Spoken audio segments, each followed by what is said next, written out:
A happy Children's Day to all of you watching this show.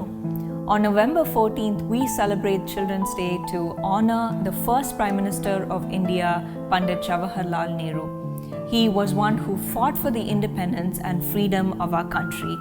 Today, we call ourselves a democratic country and we call ourselves an independent country, but there are certain areas and certain people who are still fighting for their independence and fighting for their freedom. Today, as we celebrate Children's Day, in our society, there are certain evils and there are certain bad things that are happening to our own children, the daughters of this country. Sometimes when bad things happen to our children or bad things happen to our daughters, we are able to question the person who has done wrong to them.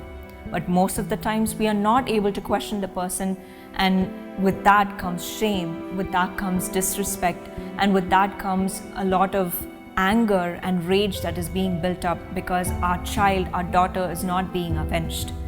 There are so many evils that are happening around us, but we always tell our daughters to be safe, to keep themselves protected, to stay inside the house, don't go here, don't say this, don't talk to this person. And we put all these constraints and we put all these pressures on our daughters.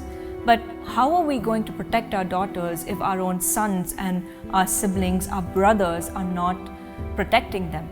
Recently, I read a news about this 9-year-old girl. Her uncle came and told her that her father met with an accident and they had to rush to the hospital. So obviously this 9-year-old is going to believe her uncle and get on the motorbike. But this uncle lied to her and sexually abused her in a railway crossing. She didn't know what was going on, or she didn't expect this to happen. This girl was filled with pain and anger and so much shame. So she came home and told her parents what happened, and they had filed a complaint against the uncle. Evils like this happen in our society just like water. It happens so prevalently that we start reading things like this in the news. We hear it from our family, we hear it from our friends that it's starting to happen so much around us. But how are we going to protect our daughters? How are we going to protect our children? What kind of India, what kind of independent India are we going to leave for the next generation if our daughters are not feeling safe, if they are still going to be in pain, if they are still going to be hurt?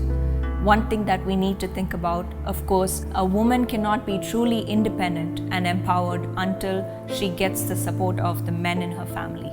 So we need to educate our sons and our brothers. What does it mean to have a sister in the house? How should you perceive a woman? How should you treat a lady? And what does it truly mean to keep her independence? We need to talk about these things to our sons and our brothers. So when they protect us, girl children will truly be empowered.